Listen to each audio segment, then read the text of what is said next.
Assalamualaikum warahmatullahi wabarakatuh. Perkenalkan, nama saya Siti Nurhaliza Ramadhani, NIM 184704167 dari kelas M77 Pendidikan Guru Sekolah Dasar Fakultas Ilmu Pendidikan Universitas Negeri Makassar. Di sini saya akan memaparkan materi dari mata kuliah Filsafat Ilmu Pendidikan yang diampu oleh Ibu Siti Raihan, SPD MPD. Nah, materi yang pertama adalah konsep filsafat.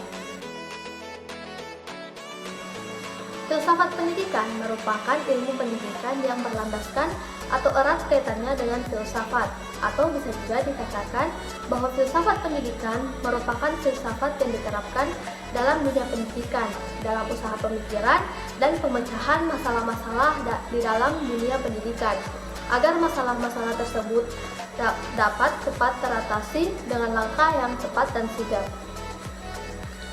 Ruang lingkup filsafat pendidikan itu ialah semua aspek yang berhubungan dengan upaya manusia untuk mengerti dan memahami hakikat pendidikan itu sendiri, yang berhubungan dengan bagaimana pelaksanaan pendidikan yang baik dan bagaimana tujuan pendidikan itu dapat dicapai seperti yang dicita-citakan.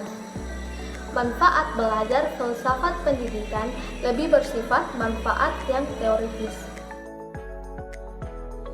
Oke, materi yang kedua adalah objek forma dan objek material. Objek merupakan suatu pokok pembicaraan, sesuatu yang dapat diamati, diketahui, dan dipelajari. Objek dalam filsafat terbagi atas dua, yaitu yang pertama objek material.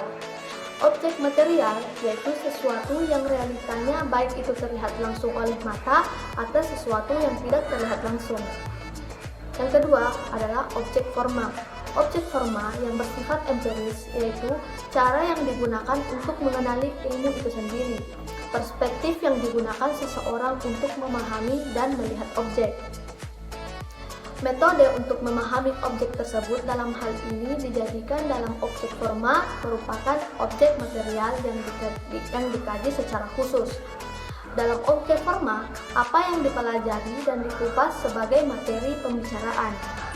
Objek forma, sesuatu bahan yang menjadi tinjauan sesuatu pengetahuan atau hal yang diselidiki, dipandang atau disoroti oleh suatu disiplin ilmu yang mencakup apa saja hal-hal yang konkret atau abstrak.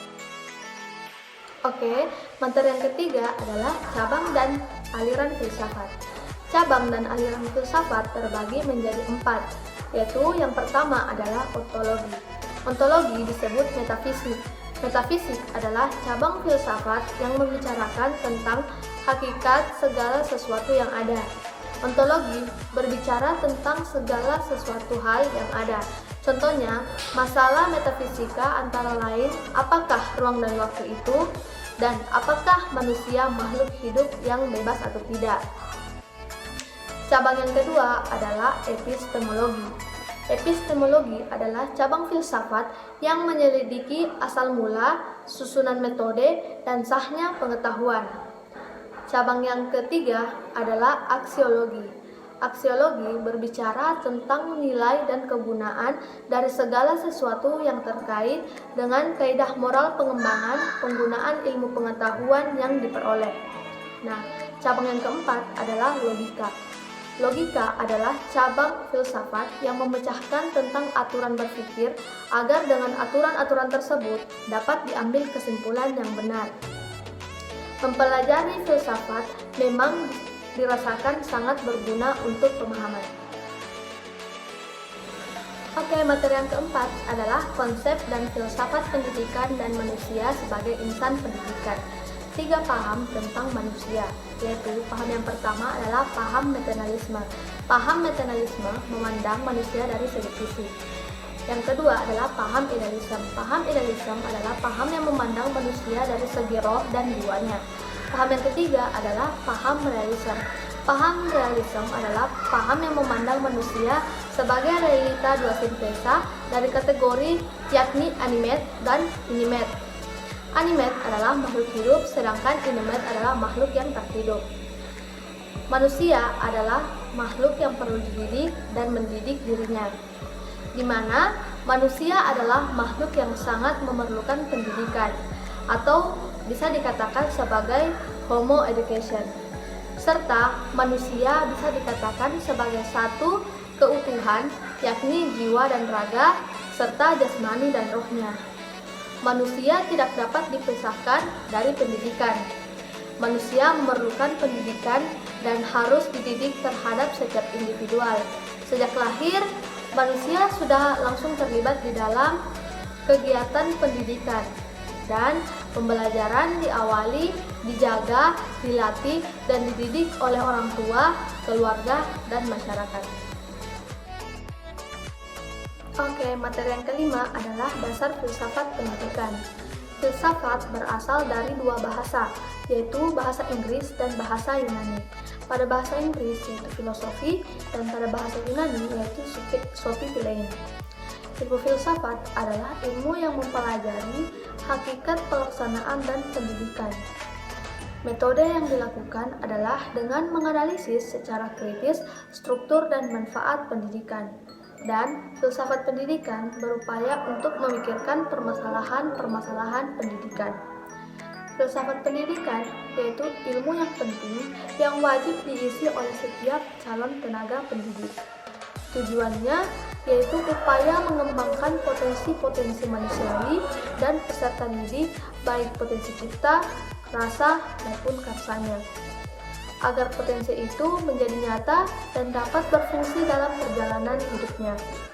Tujuan filsafat yaitu mencari hakikat kebenaran, sesuatu yang baik di dalam logika, etika, ataupun metafisik. Belajar filsafat akan memberikan dasar-dasar semua bidang kajian. Tujuan filsafat yang mengemban pendidikan. Yang pertama adalah idealisme, yang kedua realisme, yang ketiga pragmatisme, yang keempat behaviorisme, yang kelima humanisme, dan yang keenam konstruktivisme. Materi keenam adalah filsafat pendidikan. Nah, landasan filsafat di Indonesia terbagi menjadi 4, yaitu yang pertama metafisika, yang kedua ontologi, yang ketiga epistemologi, yang keempat aksiologi. Metafisika contohnya adalah Allah adalah pencipta alam semesta. Yang kedua, tujuan akhir manusia adalah hidup bahagia. Yang ketiga, berusaha memecahkan masalah hakikat realita yang saling tidak mampu memecahkan. Metafisik secara praktis yaitu menjadi percobaan utama dalam pendidikan.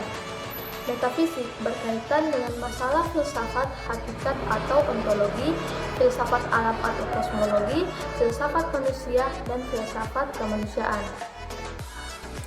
Filosofi adalah seperangkat asumsi yang bersumber dari filsafat yang dijadikan titik tolak penilaian. Landasan filsafat pendidikan berasumsi dari pandangan dalam pengembangan dunia pendidikan menyangkut keyakinan terhadap hakikat manusia.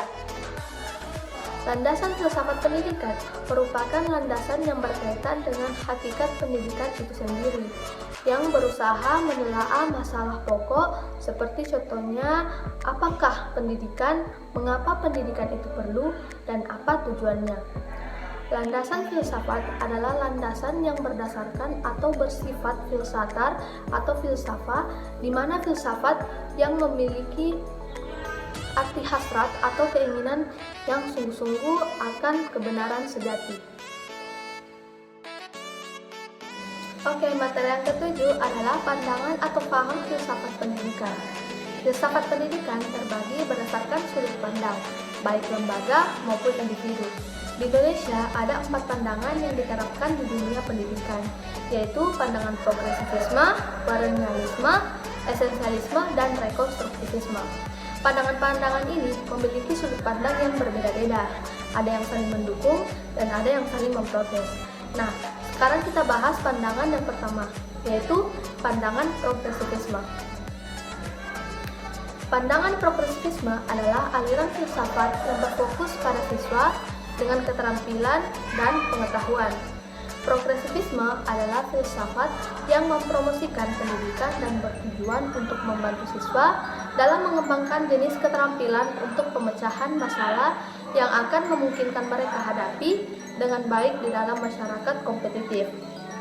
Aliran progresivisme berkembang dan menawarkan cara dan metode yang baru dalam sistem pembelajaran. Pokok dari aliran ini adalah memberikan kebebasan kepada peserta didik dalam proses belajar. Peserta didik akan mampu membuat kemajuan karena dengan kebebasan yang diberikan, potensi mereka untuk maju dan berkembang bisa berjalan dengan baik. Nah, aliran yang kedua yaitu aliran perennialisme. Aliran perennialisme adalah aliran pendidikan yang ada sejak pada abad ke-20. Perennialisme merupakan suatu aliran yang lahir karena perennialisme menantang pandangan progresivisme yang akan membuat perubahan dan sesuatu yang baru. Perennialisme berpandangan bahwa dunia ini sangatlah hancur, situasinya tidak pasti, tidak teratur, dan yang paling utama adalah pada kehidupan moral, intelijensia, dan kultural. Oleh karena itu, perlu adanya usaha untuk mengatasi hal tersebut. Adapun contoh dari perennialisme yaitu pada norma-norma. Norma pertama adalah norma agama. Norma agama adalah norma yang berasal dari Tuhan Yang Maha Esa. Di dalamnya berisi tentang larangan, perintah, peraturan, dan pelajaran. Norma yang kedua adalah norma kesopanan. Norma kesopanan adalah norma-norma yang mengatur tentang kesopanan, tata krama, dan adat istiadat di dalam masyarakat. Norma kesopanan merupakan norma ketentuan hidup yang berlaku di masyarakat. Norma kesopanan inilah yang mengatur kita dalam pergaulan bersama orang lain. Norma yang ketiga adalah norma susila. Norma susila merupakan peraturan hidup yang berasal dari hati nurani manusia. Adapun aliran yang ketiga adalah aliran esensialisme. Pandangan esensialisme adalah pandangan yang lahir untuk mendukung pandangan perennialisme dan memprotes pandangan progresivisme, tapi memprotesnya tidak secara menyeluruh.